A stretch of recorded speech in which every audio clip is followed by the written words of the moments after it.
So we will revise quickly, very quickly, what we have learned in the last session. तो अगर आपको याद होगा लास्ट लेक्चर में हमने based on how does a material behave in presence of external magnetic field हमने material को classify किया था into three categories, diamagnetism, paramagnetism and ferromagnetism. और हम लोग ने इनका ससेप्टेबिलिटी का वैल्यू भी देखा था। तो if you remember, susceptibility of a diamagnetic substance is negative and small. For a paramagnetic substance is positive and small, and for a ferromagnetic substance is positive and large. So the behavior of material in presence of an external magnetic field classifies material into three categories: diamagnetic, paramagnetic, and ferromagnetic. Okay. So for diamagnetic material, susceptibility is negative and small. For paramagnetic, it is positive and small, and for ferro, it is positive and large. तो मैंने आपको कुछ typical values बताए थे, because we are only revising, तो I not go into values of that now. फिर हमने in detail देखा था, we have seen in detail if you remember what is diamagnetic substance और उसके प्रॉपर्टीज। तो अगर आपको याद होगा, diamagnetic substances normally are made up of atoms which have even number of electrons. क्योंकि जब इलेक्ट्रॉन्स इवन नंबर के होते हैं तो इलेक्ट्रॉन इलेक्ट्रॉन का कपलिंग होता है। मतलब एक इलेक्ट्रॉन का स्पिन मैग्नेटिक मोमेंट और दूसरे का स्पिन मैग्नेटिक मोमेंट दे कैंसल आउट ईच अदर। मतलब ओवरऑल एटम के पास ही डायपोल मोमेंट नहीं है। जब एटम के पास डायपोल मोमेंट नहीं है तो जब सब्सटेंस बनेगा तो सब्सटेंस के पास भी नहीं होगा। That is the logic. और diamagnetic substances are substances which are weakly repelled right by a magnetic field. और उनको अगर तुम एक नॉन यूनिफॉर्म मैग्नेटिक फील्ड में रखते हो तो they tend to move from stronger part to weaker part of the field. Okay, तो substances which are weakly repelled by a magnet are called as diamagnetic substances.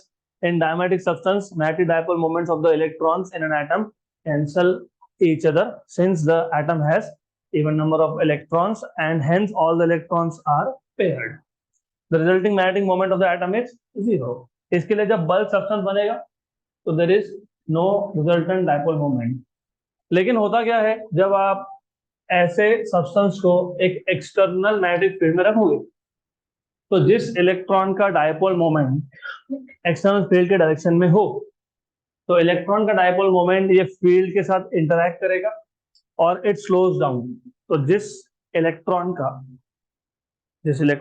Atom में electrons है even number के, तो जिस electron का dipole moment external field के direction में हो वो इलेक्ट्रॉन क्या होता है, स्लो डाउन होता है। तो उसका स्पीड कम हो जाता है। और हमने ऑलरेडी देख के रखा था डायपोल मोमेंट का फॉर्मूला, तुमको अगर याद होगा, याद है क्या? EV/2। तो वो स्पीड पे डिपेंड करता है। तो जिस जिस इलेक्ट्रॉन का डायपोल मोमेंट का डायरेक्शन मैग्नेटिक फील्ड के डायरेक्शन में हो जाता है स्लो डाउन। स्पीड कम होना मतलब डायपोल मोमेंट कम होना। और जिस इलेक्ट्रॉन का डायपोल मोमेंट का डायरेक्शन मैग्नेटिक फील्ड को अपोजिट हो जाता है स्पीड अप। वो स्पीड अप होगा मतलब डायपोल मोमेंट भी बढ़ेगा। तो अब तक जिस एटम के पास नेट डायपोल मोमेंट नहीं था, अब उसी एटम के पास नेट डायपोल मोमेंट आ गया, क्योंकि एक इलेक्ट्रॉन का डायपोल मोमेंट बढ़ गया और एक का कम हो गया। तो there is resultant dipole moment in a direction opposite to that of external magnetic field. तो ये जो सब्सटेंस है वो एक्सटर्नल मैग्नेटिक फील्ड के प्रेजेंस में मैग्नेटाइज हो गया, ऐसा हम लोग बोलते हैं। गुड। फिर हमने मतलब वही सब मैंने यहाँ लिखा हुआ है। तो I will, as I said, हमको सिर्फ रिवाइज करना है। लास्ट लेक्चर में हमने सब कुछ देखा इन डिटेल, तो I will not go into details of it. फिर हमने देखे थे some properties of diamagnetic substances. सबसे पहला प्रॉपर्टी था, अगर आपने एक थिन रॉड बनाया डायमैग्नेटिक मटेरियल का, तो हम लोग जब डायमैग्नेटिक सब्सटेंस बोलते हैं तो तीनों स्टेट में आपको डायमैग्नेटिक सब्सटेंस मिलते हैं, solid, liquid and gas. So if you make a rod of diamagnetic substance and if you freely suspend this rod in an external magnetic field, it comes to rest with its length perpendicular to the field. अगर मैंने एक rod को, for example, ये external field है, magnetic field है, और मैंने एक डायमैग्नेटिक सब्सटेंस का रॉड बना लिया, उसको छोड़ दिया, फ्रीली सस्पेंड कर दिया, तो ये रोटेट होके 90 डिग्री पे आ जाएगा and then it will come to rest. So it comes to rest with its length perpendicular to field, right? ये था प्रॉपर्टी नंबर 1. उसके बाद next property, if you remember, of course याद होना चाहिए, when placed in an external non-uniform magnetic field, तो जब आप नॉन यूनिफॉर्म फील्ड में रखते हो, diamagnetic substance tend to move from stronger part to weaker part.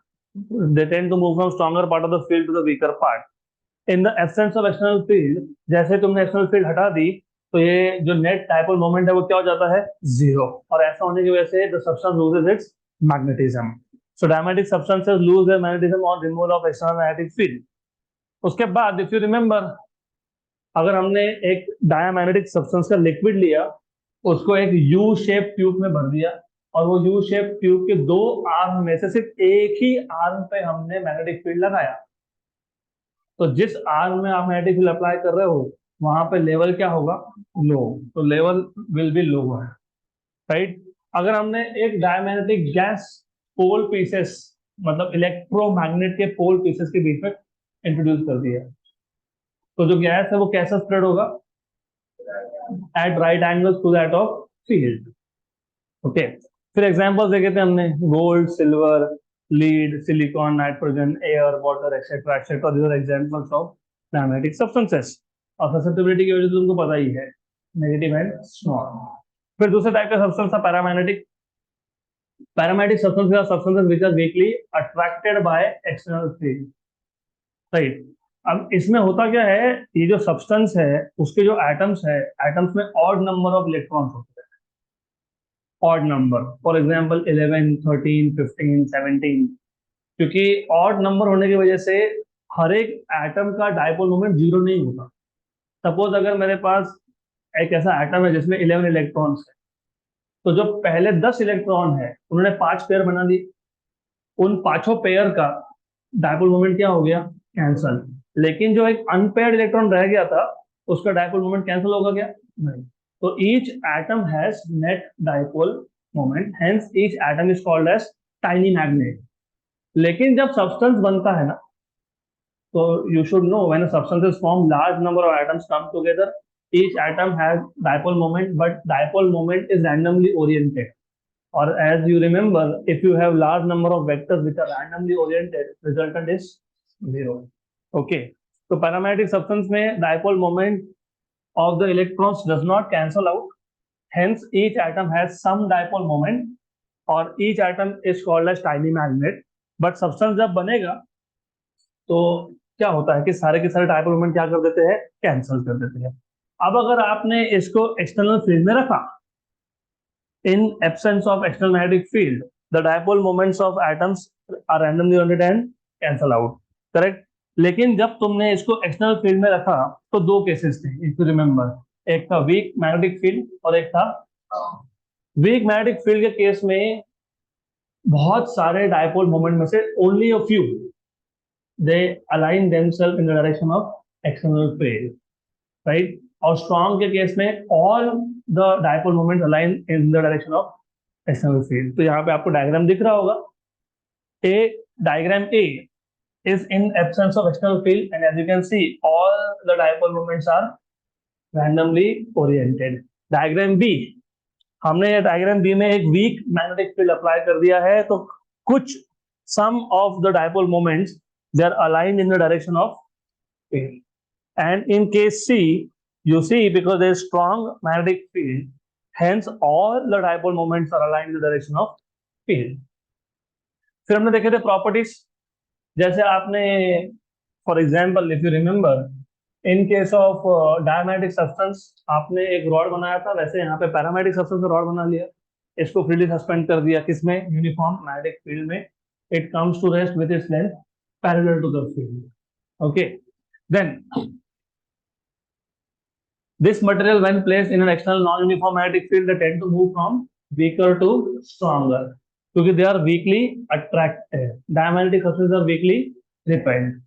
Okay, in absence of external field, the dipole moments of atoms are randomly oriented and hence the net dipole moment is 0. मतलब this substance also lose their magnetism in absence of external field. Okay, then same, अगर मैंने एक YouTube लिया, अच्छा ठीक है वो अगला आएगा टॉपिक, कोई बात नहीं। पैरामैग्नेटिक सब्सटेंस हो या डायमैग्नेटिक सब्सटेंस हो, they can not be use to make permanent magnet, क्योंकि उनमें परमानेंट मैग्नेटिक प्रॉपर्टी रिटेन होती ही नहीं है। वो मैग्नेटिक कब होते हैं, जब उसको आप एक्सटर्नल मैग्नेटिक फील्ड में रखोगे तब। जैसे एक्सटर्नल फील्ड रिमूव किया, दे लूज देयर मैग्नेटिज्म। और ऐसा सब्सटेंस जिसका मैग्नेटिज्म परमानेंटली नहीं रहता, उसको हम लोग परमानेंट मैग्नेट बनाने के लिए यूज नहीं कर सकते। Very simple. Okay, then if a magnetic field is applied to paramagnetic liquid in one arm of YouTube, level क्या होगा इस केस में, रेज होगा। ओके, देन अगर गैस इंट्रोड्यूस कर दिया between four pieces, it will spread in the direction of magnetic field. Okay, it spread in the direction of the magnetic field. Susceptibility क्या होता है, पॉजिटिव बट स्मॉल। और एक चीज है, पैरामैग्नेटिक सब्सटेंस के केस में susceptibility is inversely proportional to absolute temperature. Good. फिर एग्जांपल्स देखे थे, aluminium, manganese, chromium, etcetera etcetera, right. Then we have started off with Curie's law of paramagnetism. और क्योंकि लास्ट लेक्चर में इंटरनेट बंद हो गया था, तो ये हमारा आधा ही आया है रिकॉर्डिंग में, ऑलमोस्ट डन। थोड़ा सा पार्ट रह गया था, तो कोई बात नहीं, हम पूरा ही रिपीट करेंगे। So from this point onward I will slow down my speed. और ये याद रखना, ये क्यूरीज लॉ ऑफ पैरामैग्नेटिज्म है, तो you can not apply this to any other material. It is strictly for paramagnetic substance. अब ये लॉ क्या बताता है, उससे पहले थोड़ा सा लॉजिकली सोचो। सबसे पहले तो आपको ये याद होना चाहिए, magnetization. What was magnetization, net dipole moment per unit volume. अगर मैं एक सब्सटेंस बना रहा हूं, तो सब्सटेंस बनाना मतलब बल्क मटेरियल को साथ में लाना। बल्क मटेरियल को एक साथ लाना मतलब लार्ज नंबर ऑफ एटम्स को एक साथ लाना। और हर एक एटम, क्योंकि ये पैरामैग्नेटिक सब्सटेंस है, तो हर एक एटम के पास क्या है, नेट डायपोल मोमेंट है, राइट। तो जब आप लार्ज नंबर ऑफ एटम्स को साथ में लाते हैं, मतलब आप large number of magnetic dipole moments को साथ में ला रहे हो। तो ऐसा हो सकता है कि यूनिट वॉल्यूम में थोड़ा बहुत डायपोल मोमेंट बच गया।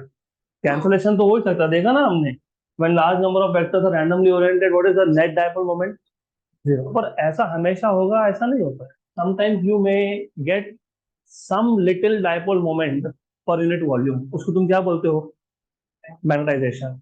What is magnetization, net dipole moment per unit volume, net dipole moment per unit volume. अगर मैं पैरामैग्नेटिक सब्सटेंस को एक्सटर्नल मैग्नेटिक फील्ड में रखता हूं, तो क्या होता है, ओरिएंटेशन। मतलब जो डायपोल मोमेंट्स है, they try to align themselves in the direction of magnetic field. जितना मैं मैग्नेटिक फील्ड स्ट्रॉन्ग करता जाऊंगा, उतने ही ज्यादा number of dipole moments will align themselves in the direction of, मतलब उतना ही net dipole moment per unit volume बढ़ता जाएगा। मतलब magnetization is directly proportional to external magnetic field, right, correct. तो Curie's law of paramagnetism tells you that magnetization of paramagnetic substance is directly proportional to external magnetic field and it is inversely proportional to absolute temperature. अब temperature के साथ इसका inverse relation क्यों है, उसका बहुत simple reason है।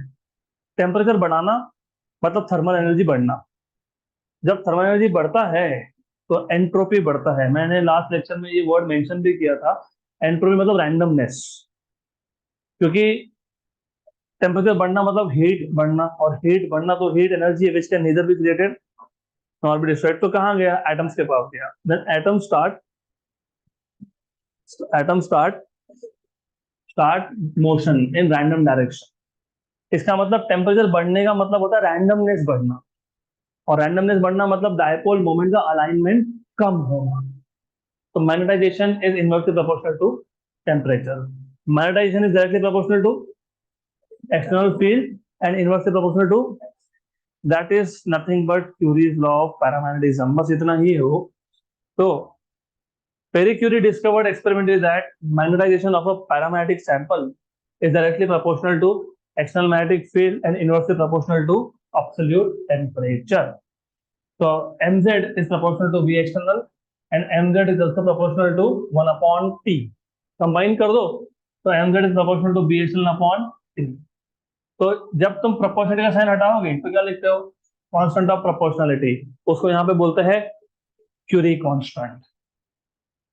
Done, that is all about Curie's law of paramagnetism. Direct magnetization of a paramagnetic sample is directly proportional to external magnetic field and inversely proportional to absolute temperature। But good, clear यहाँ तक। तो ये दोनों materials अच्छे से समझे। तो diamagnetic substance में पर atom number of electrons odd होते हैं कि इवन होते हैं? इवन होते हैं। तो हर एक एटम के पास डायपोल मोमेंट है कि नहीं है? नहीं है। तो सब्सटेंस के पास होगा कि नहीं होगा? नहीं होगा। लेकिन जब हमने सब्सटेंस को एक्सटर्नल फील्ड में रखा तो क्या हुआ? जिस इलेक्ट्रॉन का डायपोल मोमेंट का और मैग्नेटिक फील्ड का डायरेक्शन सेम था वो क्या हो गया? स्लो डाउन हो गया। और जिसका डायरेक्शन अपोजिट था टू दैट ऑफ फील्ड वो क्या हो गया? स्पीड अप हो गया। तो वहां पे एक net dipole moment per atom generate हो गया which is opposite to that of external magnetic field. मतलब each atom is now behaving as if it is a tiny magnet। तो सब्सटेंस के पास भी ओवरऑल क्या आ गया? मैग्नेटाइजेशन आ गया। क्लियर यहाँ तक? फिर वो प्रॉपर्टीज हम लोग रिवाइज नहीं करेंगे अब। पैरामैग्नेटिक सब्सटेंस में नंबर ऑफ इलेक्ट्रॉन्स ऑड होते हैं कि इवन होते हैं? ऑड। तो ऑड में से एक निकाल लो तो जो बचे वो इवन है। अगर 12 है तो 6 पेयर बनेंगे, 10 है तो 5 पेयर बनेंगे। तो जो पेयर ऑफ इलेक्ट्रॉन्स होते हैं ना वो एक दूसरे का मोमेंट कैंसिल आउट कर देते हैं। सिर्फ जो एक अनपेयर्ड रह गया that does not cancel out. तो ओवरऑल हर एक एटम के पास क्या था? Dipole moment. तो each atom was behaving as if it is tiny magnet. लेकिन जब सब्सटेंस बना large number of dipole moments एक साथ आए तो दे वर रैंडमली ओरिएंटेड। तो सब्सटेंस के पास मैग्नेटिक प्रॉपर्टी था क्या? नहीं था, राइट। लेकिन जब आपने एक्सटर्नल फील्ड में रखा तो क्या हुआ? Dipole moment start aligning themselves in the direction of magnetic field. मतलब magnetic moment per unit volume बढ़ने लगा। Okay, good. So let us now see third type of substance which is ferromagnetism। Interesting, थोड़ा सा confusing भी है क्योंकि ferromagnetic substance में भी ऑड नंबर ऑफ इलेक्ट्रॉन्स ही होते हैं। तो पैरामैग्नेटिज्म और फेरोमैग्नेटिज्म में डिफरेंस क्या है वो समझेगा धीरे धीरे। But remember, ferromagnetic substance are strongly attracted. Paramagnetic क्या था? Weakly attracted. ये क्या है? Strongly attracted by external magnetic field. They also have odd number of electrons. तो डिफरेंस क्या है देखते हैं वन बाय वन। तो substances which are strongly attracted by a magnet are called as ferromagnetic substances। The atoms of ferromagnetic substances acquire a high degree of magnetic alignment even when they are placed in a weak external magnetic field। तो ये है difference between para and ferro। अब ऐसा क्यों होता है देखेंगे हम आगे जाके। पैरामैग्नेटिज्म में अगर आपने वीक फील्ड लगाया था तो only a few dipole moments were aligning themselves in the direction of field। only few out of thousands, है ना। 10,000 में से 10 ने अलाइन कर लिया, 20 ने कर लिया, 30 ने कर लिया, 50 ने कर लिया, 100 ने कर लिया। लेकिन यहाँ पे अगर तुम एक वीक फील्ड भी अप्लाई करते हो तो large number of dipole moments align in the direction of weak magnetic field, right. तो ये सबसे बड़ा डिफरेंस है। ऐसा क्यों होता है वो आगे समझ में आएगा, डोमेन थ्योरी में समझ में आएगा। तो उसके लिए आपको 10 मिनट का वेट करना है। सिर्फ फिलहाल ये एज अ डिफरेंस समझ लो। पैरामैग्नेटिज्म में when you apply a weak magnetic field only few dipole moments align themselves in the direction of field। ferromagnetism में if you apply weak magnetic field large number of dipole moments align themselves in the direction of magnetic field, correct। also जब तुमने external field remove कर दिया तो also they retain the same magnetic field, मतलब they retain same magnetism। Paramagnetic में क्या हो रहा था? जैसे तुमने एक्सटर्नल फील्ड रिमूव किया तो क्या हुआ? They lose their magnetism. Ferro में ऐसा नहीं होता है। They retain magnetic properties even after removal of external field. अब ऐसा क्यों होता है वो तुम आगे समझोगे। ओके, तो जैसे तुमने डायामैग्नेटिक सब्सटेंस का प्रॉपर्टी देखा, पैरा का देखा वैसे ही हमको फेरो का देखना है, ऑलमोस्ट सेम है। पैरा और फेरो में ज्यादा डिफरेंस नहीं है, ऑलमोस्ट सेम है। These materials, when placed in an external uniform magnetic field, gets strongly magnetized in the direction of external magnetic field. मतलब they are strongly attracted in the direction of field, है ना? वो क्या था? Weakly attracted. Diamagnetism क्या था? Weakly repelled. ये क्या है? Strongly attracted है. Okay, good. वही लिखा है आगे. This material, when placed in an external non-uniform magnetic field, tend to move from weaker part to stronger part. Para में भी तो यही हो रहा था, तो सिर्फ डिफरेंस क्या होगा फिर? अगर सपोज मेरे पास दो सेम मैग्नेटिक फील्ड्स है, सेम है, एक में मैंने पैरामैग्नेटिक सब्सटेंस छोड़ दिया, दूसरे में मैंने फेरोमैग्नेटिक सब्सटेंस छोड़ दिया, तो क्या होगा? For both of them they will be moving from weaker part to stronger part, लेकिन डिफरेंस कहाँ आएगा? स्पीड में। Paramagnetic substance will move slower compare to ferromagnetic, they will move faster. Okay, all the atoms of ferromagnetic materials have a resultant magnetic moment in even in the absence of external magnetic field. Paramagnetic में भी यही था, each atom was a tiny magnet. यहाँ पे भी वही है, each atom is a tiny magnet. Then what was happening to paramagnetic rod when you suspend it freely in an external field? It comes to rest with its length parallel. यहाँ पे भी वही है. If a thin rod of ferromagnetic substance is freely suspended in a uniform magnetic field, it comes to rest with its length parallel to the direction of field. Okay. Then paramagnetic substance में when you remove magnetic field, external magnetic field, क्या होता है? The substance loses its magnetism. यहाँ पे वैसा नहीं होता है. Ferromagnetic substance remains magnetized even after the removal of external field, and hence they can be used to make permanent magnet. मतलब वो जो तुम काले कलर का मैग्नेट लेके आते हो, वो कौन सा सब्सटेंस होगा? मेरे हाथ में जो ये सब्सटेंस है, क्या है वो? फेरोमैग्नेट। क्योंकि यू सी, मुझे यहाँ पे इस सब्सटेंस को एक्सटर्नल फील्ड में रखने की जरूरत नहीं पड़ी। It is showing magnetic properties even in the absence of external field. Good.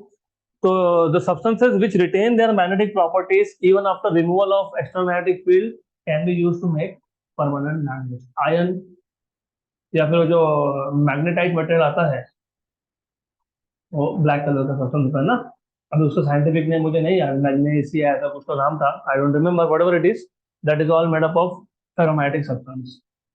वह एक्चुअली वो नाम कहाँ से आता है? वो एक सिटी का नाम था, है मतलब वहां पे जैसे जैसे कुछ जगह पे यू हैव आयन हो, तुम डिग करोगे आयन मिलेगा, आयन माइंस, कहीं पे गोल्ड माइंस, वहां पे तुम डिग करोगे तो मैग्नेट बाहर निकलेगा सब्सटेंस।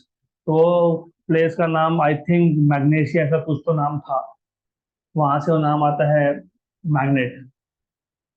ओके, तो anyways susceptibility is positive and large. बाकी point you can add. What about ferromatic gas and ferromatic liquid? Normally, ferromatic substance is only in the form of solid. Normally, okay. तो gaseous form और liquid form में under normal conditions ferromatic substance exist नहीं करता। उसका reason है, वो समझेगा आपको अभी अगले इसमें। What is the difference between solid, liquid and gas?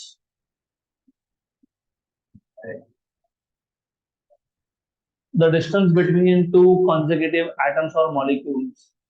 Solid में distance is very very small. Liquid में ज्यादा होता है और गैस में बहुत ही ज्यादा होता है। तो डिस्टेंस अगर ज्यादा है तो जो अट्रैक्टिव फोर्सेस होते हैं वो वीक हो जाते हैं। तो अभी समझेगा आपको कि फेरोमैग्नेटिक सब्सटेंस लिक्विड और गैसियस फॉर्म में क्यों एग्जिस्ट नहीं करता। यहाँ तक clear? Do you have any doubts regarding ferromagnetism? बहुत सिंपल टॉपिक है वैसे। तो each atom of a ferromagnetic substance, does it have dipole moment? Yes और no? Yes. Will it retain its magnetic property after removal of external field? Yes. It is weakly attracted or strongly attracted? Does it move from weaker part to stronger part or stronger part to weaker part? weaker part to stronger part. If I make a rod of ferromagnetic substance and really suspend it in an external field, what happens? It aligns itself parallel to the magnetic field. Good. So there are some examples: iron, nickel, cobalt, etc. यहाँ तक clear? Good. अब ये ferromagnetism में ऐसा क्यों होता है? मतलब paramagnetism and ferromagnetism are very closely related to each other, लेकिन जो प्रॉपर्टीज पैरामैग्नेटिक मटेरियल शो करता है वो पैरा नहीं कर पाता. उसका रीजन है, and the reason lies in domain theory. अब ये डोमेन थ्योरी क्या है थोड़ा पहले समझ लो. मैंने बीच में किसी को टॉन्ट मारा था, वो बातें कर रहे थे, तो मैंने बोला यू आर स्ट्रांगली कपल्ड, है ना, एक्सचेंज कपलिंग. तो वो रीजन वही था कि you will use that word here. तो जैसे two friends are strongly like bond होते हैं ना, बहुत स्ट्रांगली बॉन्ड, इसका सीक्रेट उसको बताएगा, उसका उसको बताएगा. हाँ, मतलब this everything which is normally बातों के थ्रू शेयर होता है, स्ट्रांगली कपल्ड. वैसे यहाँ पे फेरोमैग्नेटिक सब्सटेंस में जो नेबर्स के नेबरिंग डायपोल मोमेंट होते हैं, they are strongly coupled with each other, जिसको तुम बोलते हो एक्सचेंज कपलिंग. तो कोई भी डायपोल मोमेंट हो वो अपने नेबर के साथ स्ट्रांगली कपल्ड है. ये कब पॉसिबल है? when the distance between two atoms is small. Now you understand why ferromagnetic substances are only solids. You will never find them in liquid or gaseous state. So what happens in this case is, in ferromagnetic materials there is a strong interaction called exchange coupling or exchange interaction between neighboring magnetic dipole moments. तो दो atoms के dipole moment में बहुत strong interaction है यहाँ पे, very strong coupling, which is called as exchange coupling or exchange interaction. And as I told you, it is only possible when the distance is very, very small, and it is only possible in solids. Now, clear? Due to this interaction, अब होता क्या है? Because of this interaction, small regions are formed. और उस reason में जितने भी dipole moment होंगे, तो एक सब्सटेंस है, उस सब्सटेंस में छोटे छोटे रीजन बन गए. गोइंग बैक टू पैरामैग्नेटिज्म, वो डायग्राम दिखाना पड़ेगा. ये पैरामैग्नेटिक सब्सटेंस में यू विल नॉट सी कि कोई रीजन्स बने. दिख रहा है क्या? एक सिंगल रीजन है. तो do you see any small regions inside? No. वो रीजन क्यों नहीं बने? क्योंकि यहाँ पे दो नेबरिंग डायपोल मोमेंट्स में स्ट्रॉन्ग कपलिंग नहीं है.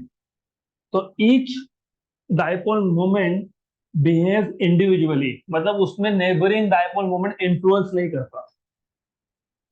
है ना? अभी इसको अगर रियल लाइफ में इमेजिन करना है, there are people who remain isolated, they have their own thought process, वो किसी के बोलने में नहीं लगते, तो वही पैरामैग्नेटिक है. इसका बिहेवियर बाकी सारे डायपोल मोमेंट से इन्फ्लुएंस नहीं होता, right. But there are people जो बाकी लोगों की बातों में जल्दी आते हैं. उसने किया तो मुझे भी करना है, सब कुएं में कूद जाते हैं एक साथ, फिर बाद में रियलाइज होता है अरे गलती हो गई. तो वो गलती करने वाले जो डायपोल मोमेंट है ना, वो फेरोमैग्नेटिक सिस्टम में मिलेंगे आप, right, because of strong coupling. Okay, तो हम कहाँ थे? आई थिंक यहां तक आ गए थे ना हम लोग. डोमेन थ्योरी पे थे हम लोग. Very good. Yes. Okay. So due to this interaction, small regions are formed in which all the atoms have their magnetic moment aligned in the same direction. तो छोटे छोटे रीजन बनेंगे. उस रीजन में जितने भी डायपोल मोमेंट्स है, सबका डायरेक्शन क्या है? Same, right. तो छोटे छोटे ग्रुप बन गए. एक ग्रुप में मान लो 1 मिलियन एटम्स है, तो सारे के सारे 1 मिलियन एटम्स का dipole moment is in same direction. दूसरे ग्रुप में जो लार्ज नंबर ऑफ एटम्स है, लेट अस से 1 मिलियन अगेन, तो सारे के सारे 1 मिलियन एटम्स का dipole moment is in same direction. तो पहले ग्रुप का और दूसरे ग्रुप का डायरेक्शन सेम नहीं होगा. मैं ड्रॉ करके बताऊंगा अभी in a while. Okay, good. Such a region is called as domain, and the common direction of magnetic moment is called as domain axis. For example, just for an example, मान लो एक बहुत बड़ा substance था, उसमें से आप एक domain हो. क्योंकि आप सब एक ही डायरेक्शन में देख रहे हो, तो यू आर वन डोमेन, तो आप सबका डायपोल मोमेंट सेम डायरेक्शन में है, राइट, करेक्ट। तो ये जो कॉमन डायरेक्शन इसको क्या होता है, क्या बोलते हैं इसको, डोमेन एक्सिस। फॉर एग्जाम्पल 1 2 3 4 5 6 6 रोज है यहाँ पे। मैंने बोला कि हर एक रो में जितने भी लोग हैं, you look in one particular direction, but the direction of two group should not be same. हो सकता है कि पहले रो में जितने भी लोग बैठे, column for you of course column, right, तो they are looking due east, तो उन सबका डायरेक्शन क्या है, ईस्ट, तो वो उनका डोमेन एक्सिस है। मे बी एक तीसरा ग्रुप था, वो वेस्ट में देख रहा है, तो जो तीसरा ग्रुप था उसका डोमेन एक्सिस कहाँ पे है, वेस्ट में। तो हर एक ग्रुप के जितने भी एटम्स होंगे उन सबका डायरेक्शन क्या है, with in a group, inside a group, और उस कॉमन डायरेक्शन को क्या बोलते हो, डोमेन एक्सिस। लेकिन ये डोमेन एक्सिस, हर एक डोमेन का डोमेन एक्सिस सेम डायरेक्शन में होगा क्या, you need to remember this, मैं ड्रॉ करके बताऊंगा।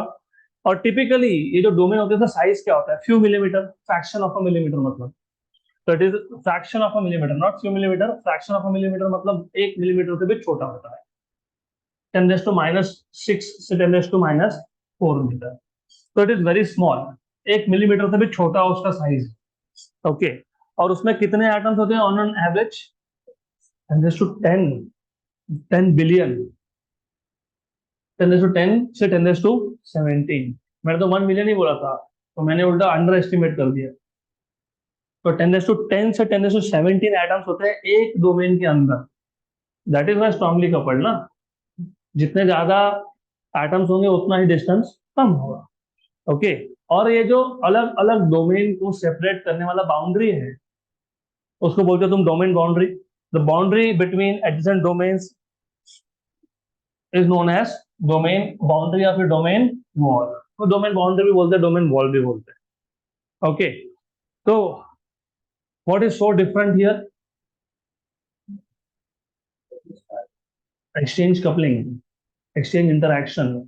Dipole moment of each atom is strongly coupled with its neighboring dipole moments, because of which material के अंदर छोटे छोटे रीजन बन जाते हैं, उस रीजन में सारे के सारे dipole moments are in the same direction, each region is called as domain. और हर एक डोमेन में जितने भी डायपोल मोमेंट है उनका जो कॉमन डायरेक्शन है उसको क्या बोलते हो, domain axis. What is the typical size of a domain? Fraction of a millimeter, 10⁻⁶ से 10⁻⁴मीटर तक। What is the average number of atoms per domain? 10⁻10 to 10⁻17. The boundary which separates two domains is known as domain wall or domain boundary. तो मैं अभी बताता हूँ कि होता क्या है exactly. So let us see what happens exactly. Okay. तो होता ऐसा है, सपोज ये सब्सटेंस है, अब इसमें बन जाते छोटे छोटे रीजन,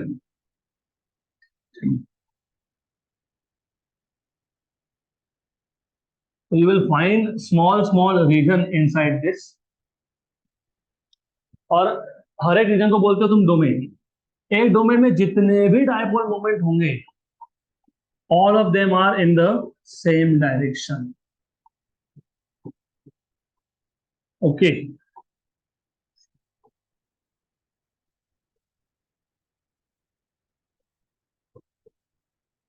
और ये सेम डायरेक्शन क्यों हुआ, because of exchange coupling, exchange interaction या फिर एक्सचेंज कपलिंग। और एक डोमेन में जितने भी डायपोल मोमेंट है उन सबका कॉमन डायरेक्शन को तुमने क्या नाम दिया, डोमेन एक्सिस। तो इसका डोमेन एक्सिस यहाँ पे आएगा, इसका डोमेन एक्सिस यहाँ पे आएगा, इसका डोमेन एक्सिस यहाँ जाएगा, इसका डोमेन एक्सिस ये है, इसका डोमेन एक्सिस ऐसा है, इसका डोमेन एक्सिस यहाँ पॉइंट कर रहा है। तो ओवरऑल अगर आप देख रहे हो, ओवरऑल ओवरऑल डोमेन एक्सिस जो है वो रैंडमली ओरिएंटेड है, राइट। तो सब्सटेंस क्या होना चाहिए, नॉन मैग्नेटिक, क्योंकि सारे के सारे डोमेन एक्सिस क्या है, रैंडमली ओरिएंटेड है, ओके। तो in an unmagnetized state the domain axis of different domains are oriented randomly, resulting in net magnetic moment of the whole material to be zero, even if magnetic moments of individual domains are non-zero। मतलब हर एक domain का dipole moment zero नहीं है, लेकिन substance का क्या है, क्योंकि ये domain axis they are randomly oriented. Clear, पक्का पक्का, श्योर श्योर। देन इस डायग्राम में जो मैंने ड्रॉ किया और यहाँ पे जो डायग्राम है उसमें डिफरेंस दिखना है। यहाँ पे जो मैंने डायग्राम शो किया है ना, ए, उसमें मैंने हर एक डोमेन के इंडिविजुअल डायपोल मोमेंट नहीं दिखाए। तो यहाँ पे मैं क्या शो कर रहा हूँ, सिर्फ डोमेन एक्सिस। और यहाँ पे मैंने डोमेन एक्सिस के साथ साथ इंडिविजुअल डायपोल मोमेंट भी शो किए हैं, जस्ट फॉर योर अंडरस्टैंडिंग। तो आपके नोट्स में या फिर स्टैंडर्ड बुक्स में आपको हर एक डोमेन के अंदर के डायपोल मोमेंट नहीं दिखाते, वो डायरेक्टली ऐसा बताते हैं। तो why it was essential for me, क्योंकि तुम फिर पैरामैग्नेटिक और इसमें कंफ्यूज हो जाओगे, क्योंकि पैरामैग्नेटिक में भी ऐसा था। सिर्फ डिफरेंस ये था कि पैरामैग्नेटिक में हमने डोमेन वॉल नहीं दिखाए, दिखा देखा नहीं। तो जहां पे डोमेन वॉल भी दिखाए, वो कौन सा सब्सटेंस है, फेरोमैग्नेटिक है। राइट, तो ये जो बाउंड्रीज है ना, जो डोमेन को सेपरेट कर रहा है, वो क्या होता है, डोमेन वॉल। क्लियर। अब होता है बहुत इंटरेस्टिंग चीज, जैसे ही मैंने यहाँ पे मैग्नेटिक फील्ड लगाना स्टार्ट किया, even even if the magnetic field is weak, क्या होगा, हर एक डोमेन का कोई भी एक डायपोल मोमेंट क्या करना शुरू करेगा, खुद को रोटेट करना शुरू करेगा, अलाइन करना शुरू करेगा इन the direction of magnetic field. Right, लेकिन इनमें क्या था, strong exchange coupling, strong exchange interaction. अरे नॉर्मली आपको क्लासेस में देखने के लिए मिलता ही है, मैं वहां जा रहा हूँ, चल मैं भी वहां, है ना, इट्स जस्ट टू रिमेम्बर। किसी ने एक ने क्लास लगाई होता है, मैं तो पूछता हूँ कि मेरे पास क्यों क्लास लगाना है, मेरा फ्रेंड यहाँ आता है तो मेरे को भी आना है। तो वही है, एक को वहां देखना है तो सभी वहां देखते हैं। करके देखो, चलो रास्ते पे रुको, ऐसे ऊपर देखो, 10 लोग आगे ऊपर देखेंगे। तो this is what is happening here. तो जब आप एक एक्सटर्नल मैग्नेटिक फील्ड लगाते हो, तो एक डायपोल मोमेंट रोटेट होने लगता है, बिकॉज ऑफ स्ट्रॉन्ग इंटरक्शन बाकी सारे भी रोटेट होने लगते हैं। अब बोला कि बाकी सारे कैसे, उसके आजू बाजू के होने चाहिए, ठीक है।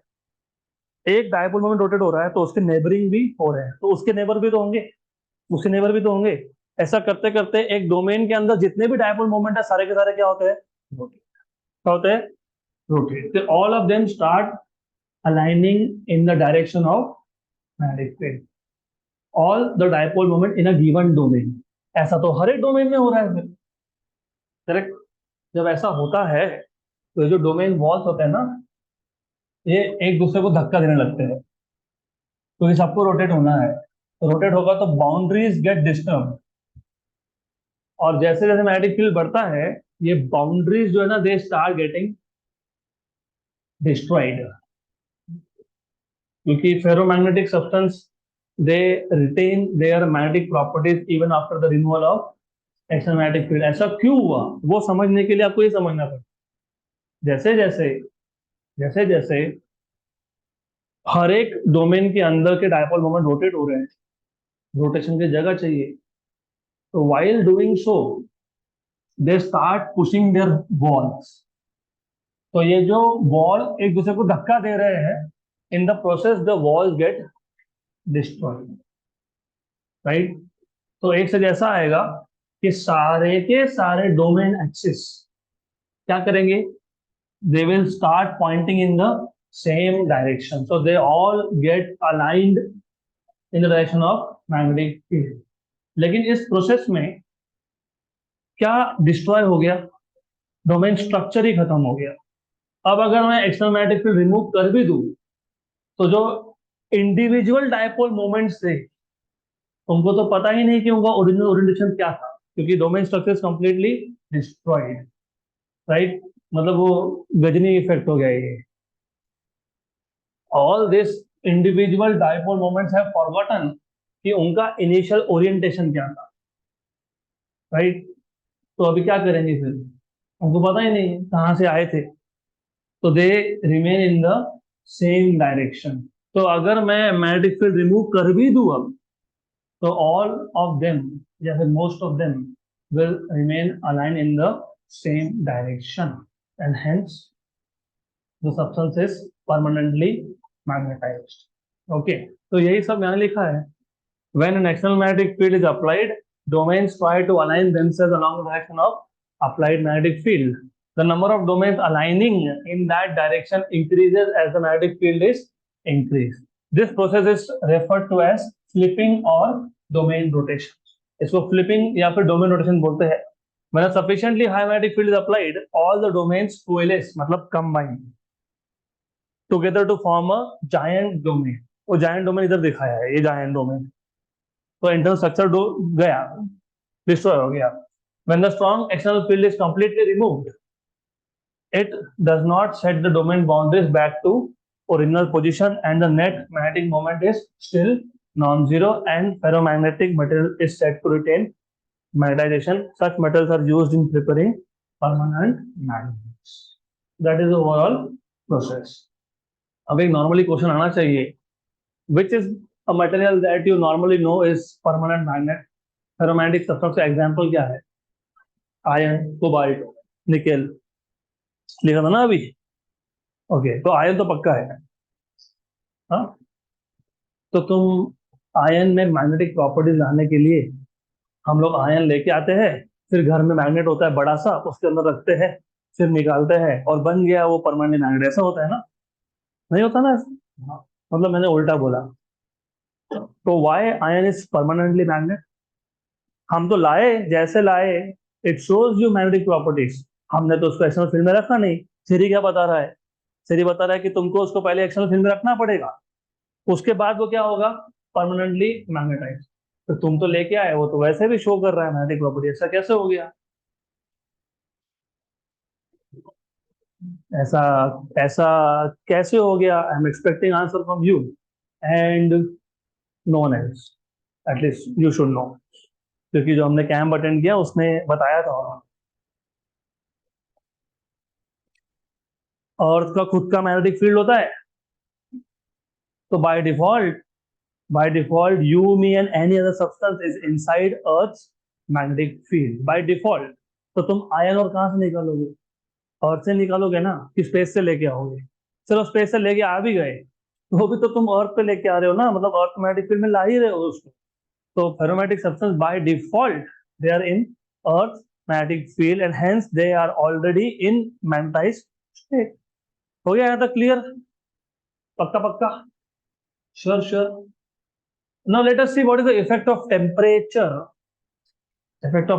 On ferromagnetic substance. तुमने effect of temperature on paramagnetic तो देख ही लिया, देखा था, Curie's law, magnetization is inversely proportional to. अब देखते हैं what is effect of temperature on ferromagnetic substance. ये जो फेरोमैग्नेटिज्म है ना, ये temperature dependent, this is temperature dependent material. अब ऐसा क्यों? As a temperature of ferromagnetic material increase, the domain structure start distorting. मतलब अब तुमको कहां से इमेजिन करना स्टार्ट करना है? यहां से। Do not look at this diagram, उसको हटा दिया मैंने। Only only look at this diagram, क्योंकि यहां देखोगे ना तो कंफ्यूजन होगा। इफ यू लुक हियर तो तुमको लगेगा कि हमने मैग्नेटिक फील्ड में भी रखा है। हमने यहाँ पे कोई भी एक्सटर्नल फील्ड नहीं रखा है, क्योंकि मुझे देखना है what is effect of temperature on which substance? Ferromagnetic substance. मैंने कहीं नहीं बोला I want to see what is the effect of magnetic field. तो मैं मैग्नेटिक फील्ड भी रिमूव कर सकता हूँ यहाँ से। तो for the time being temporarily ऐसा भूल जाओ कि ये मैग्नेटिक फील्ड भी यहाँ पे है, भूल जाओ, टेम्पररीली भूल जाओ। तो हमारे पास एक फेरोमैग्नेटिक सब्सटेंस है, there is no external field, और हमने टेम्परेचर इंक्रीज करना स्टार्ट किया। What do you think will happen? Atoms will start to vibrate, मतलब basically dipole moments will start performing random motion. Very good, good. उससे क्या होगा? They start moving, उससे क्या होगा? एंट्रोपी बढ़ेगा, उससे क्या होगा? अट्रैक्शन वीक होगा। Very good. एक्सचेंज कपलिंग टूटने लगेगा। Very good. तो ये जो एक्सचेंज कपलिंग था वो क्यों था? क्योंकि दो atoms they were very close to each other, but when you increase the temperature मतलब यू आर प्रोवाइडिंग एनर्जी, उससे क्या होगा? When you increase temperature the average distance between two atoms start increasing. Very good.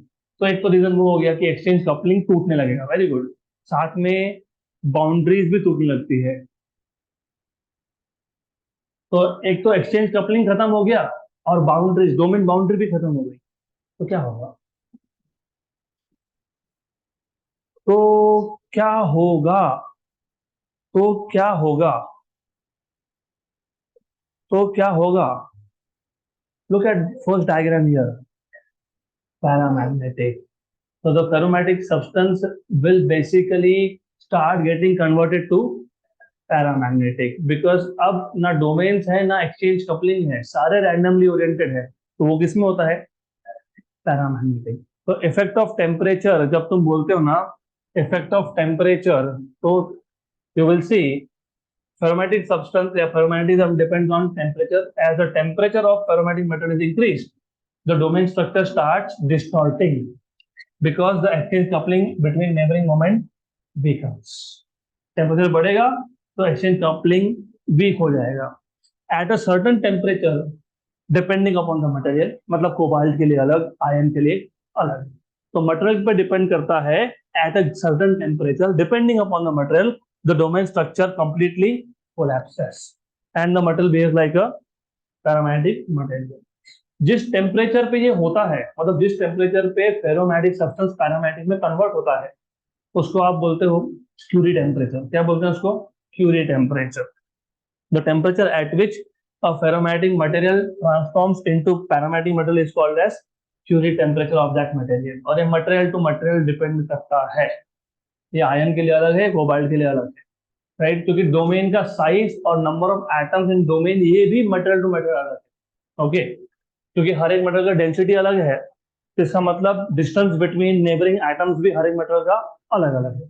इसका मतलब exchange coupling का strength भी हर एक material में अलग अलग है। इसका मतलब वो एक्सचेंज कपलिंग को तोड़ने के लिए अमाउंट ऑफ हीट रिक्वायर्ड भी अलग है। इसका मतलब टेम्परेचर भी अलग है, Curie temperature, right?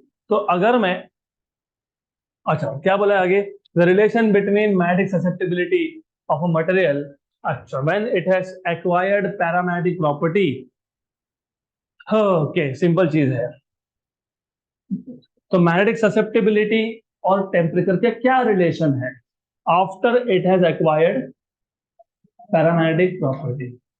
Okay, simple. chi is c upon t minus tc, where chi is susceptibility, c is Curie constant, t is temperature and tc is Curie temperature. What is Curie temperature? चलो, मैंने अगर आपको बोला कि define in one sentence what is Curie temperature? The temperature at which ferromatic substance transforms into, मतलब basically अगर Curie temperature से कम temperature रहा तो सब्सटेंस कैसा बिहेव करेगा? फेरोमैग्नेटिक। और अबव रहा तो, हाँ, तो ये टी क्या है? ये गिवन टेम्परेचर है। टीसी क्या है? क्यूरी टेम्परेचर है, राइट? क्लियर यहाँ तक? गुड। और अगर ग्राफ प्लॉट करते हो तो एज यू कैन सी, मैं susceptibility versus temperature graph plot कर रहा हूँ। तो क्यूरी टेम्परेचर से कम टेम्परेचर पे सब्सटेंस क्या होना चाहिए? क्यूरी टेम्परेचर से कम टेम्परेचर पे क्या होना चाहिए? और उससे ज्यादा पे क्या होना चाहिए? डन, खत्म, सिंपल। ओके, इजी था। यस। तो अब तक हमने जितना भी थ्योरी देखा उस पर अब हम लोग करेंगे numerical solve. Okay, so we will start off with example 11.2। Calculate the, अभी इसको कोई गायरोमैग्नेटिक बोलता है, कोई जायरोमैग्नेटिक बोलता है, तो whatever you want to pronounce, calculate the gyromagnetic ratio of electron given E is 1.6 into 10 raised to minus 19 coulomb और mass of electron is 9.1 into 10 raised to minus 31 kilogram. तो आपको गिवन पैरामीटर में क्या क्या दिया हुआ है? Charge on electron 1.6 into 10 raised to minus 19 coulomb और mass of electron which is 9.1 into 10 raised to minus 31 kg। और तुमको फाइंड करने के लिए क्या बोला है? Gyromagnetic ratio. और इसका मतलब जब दिया ही तुमको दो चीज है, तो इसका मतलब ये होता है कि जो गायरोमैग्नेटिक रेशियो है ना, ये डिपेंड भी इन दोनों पे ही करता है, और ये वैसे कांस्टेंट होता है।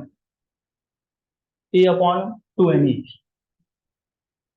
This ratio is nothing but E upon charge upon 2 times of mass of electron.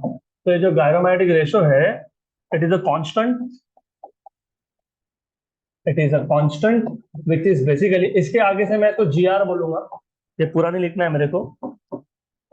GR, gyromatic ratio is equal to E upon 2 times of mass of electron. वैसे बाय द वे ये होता भी defensive electron के लिए ही है. Okay, तो very simple, मतलब आपको सिर्फ यहाँ पे वैल्यू सब्स्टिट्यूट करनी है. 1.6 इंटू 10⁻⁻19 अपॉन 2 इंटू 9.1 इंटू 10⁻⁻31. ये सारे कैलकुलेशन करने के बाद तुमको मिलेगा आंसर जो मैंने ऑलरेडी करके रखा है, 8.8 इंटू 10⁻10. 8.8 इंटू 10⁻10 क्या? Coulomb per kilogram. Coulomb per kilogram. Done, खत्म. अगला क्वेश्चन, नेक्स्ट क्वेश्चन 11.3. अच्छा, ये नंबर का मिस्टेक है. 11.2 के बाद 11.3 आना चाहिए था. ठीक है, whatever it is, fine. Okay, तो क्या बोला है क्वेश्चन में? Let us see. The region inside a current carrying toroid winding is filled with aluminum having susceptibility 2.3 into 10⁻⁻5. What is the percentage increase in the magnetic field in the presence of aluminum over without it? तो पहले question अच्छे से समझ लो. Chapter number 10 मतलब magnetic effect of electric current, उसमें सबसे आखिरी topic था टोरॉइड का. टोरॉइड के ऊपर थे वाइंडिंग. जब वाइंडिंग में से करंट पास करोगे तो टोरॉइड के एक्सिस पे फील्ड जनरेट होता है which is given by μ0 Ni. Chapter number 11 magnetic materials, उसी Ni को तुमने बोल दिया H. तो what is the magnetic field at the axis of toroid due to current? μ0 H, correct. लेकिन अभी साथ साथ में जो कोर है, मतलब जो टोरॉइड का कोर है जिसके ऊपर वाइंडिंग किया है, वो कोर कौन से मटेरियल का है? Aluminium, which is itself magnetic in nature. तो अभी मैग्नेटिक फील्ड के दो कंट्रीब्यूशन आएंगे, एक होगा मटेरियल का कंट्रीब्यूशन और एक होगा करंट का कंट्रीब्यूशन. तो तुमको अगर थ्योरी याद होगा, नहीं याद होगा तो कोई बात नहीं, मैं बता देता हूँ अभी, डोंट वरी. हाँ, सिर्फ इतना कि थोड़ा टाइम ज्यादा लगता है फिर, तो don't blame me for not completing syllabus on time. वैसे होगा वो, और जस्ट टू से ये याद नहीं है तो याद तो होना चाहिए. कभी ऐसा है, अगर आपको याद होगा तो जो करंट का कंट्रीब्यूशन होता है ना, करंट का कंट्रीब्यूशन मैंने आपको बताया था इस चैप्टर के स्टार्ट में. करंट के कंट्रीब्यूशन को हम लोग B0 से डिनोट करेंगे, which is μ0 Ni, which is μ0 H. और जो मैग्नेटिक मटेरियल का कंट्रीब्यूशन है, क्या था याद है? μ0 Mz, where Mz is magnetization of the sample. तो जो टोटल इंडक्शन था वो था B0 प्लस Bm, तो वो था μ0 H प्लस μ0 Mz. तो μ0 निकाल लिया common. Now coming to the question. Question पहले अच्छे से समझ लो. उन्होंने बोला है what is the percentage increase in the magnetic field in presence of aluminium over that without it. मतलब पहले जो कोर था वो एम्प्टी कोर था, वो एल्यूमिनियम के बिना था, विदाउट एल्यूमिनियम. तो उस केस में मैग्नेटिक फील्ड आपको सिर्फ क्या मिलेगा? B0 मतलब μ0 H. और अब तुमने क्या कर लिया? अब कोर को क्या कर दिया? एल्यूमिनियम. तो अब मैग्नेटिक फील्ड तुमको क्या मिलेगा?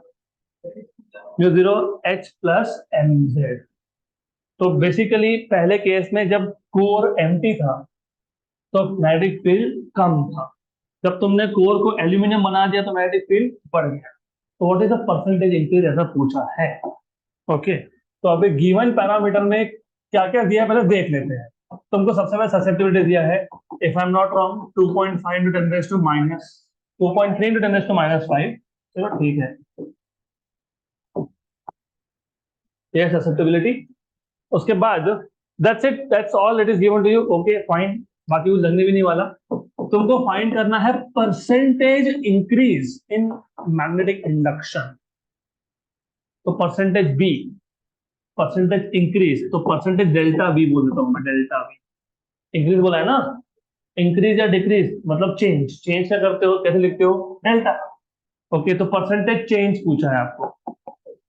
और मैंने आपको बहुत बार बताया है, फिजिक्स में कोई भी पैरामीटर का परसेंटेज चेंज हो, कोई भी पैरामीटर हो, सिर्फ मैग्नेटिक फील्ड नहीं, कोई भी, final value minus initial value upon initial value into 100, ये करना होता है। ओके, तो इतना तुमको पता है तो क्वेश्चन इजीली सॉल्व होगा। तो therefore percentage delta B equal to final B, what is B, mu zero, mu zero H plus M Z.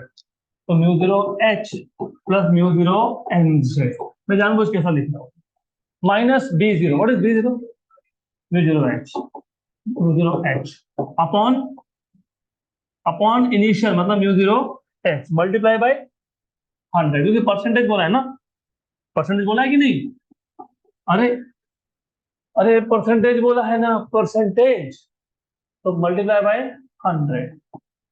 तो म्यू जीरो एच कैंसल, सही है, म्यू जीरो भी कैंसल, तो क्या बचा, what is M by H, chi. Okay, so this is susceptibility into 100. Simple. What is susceptibility?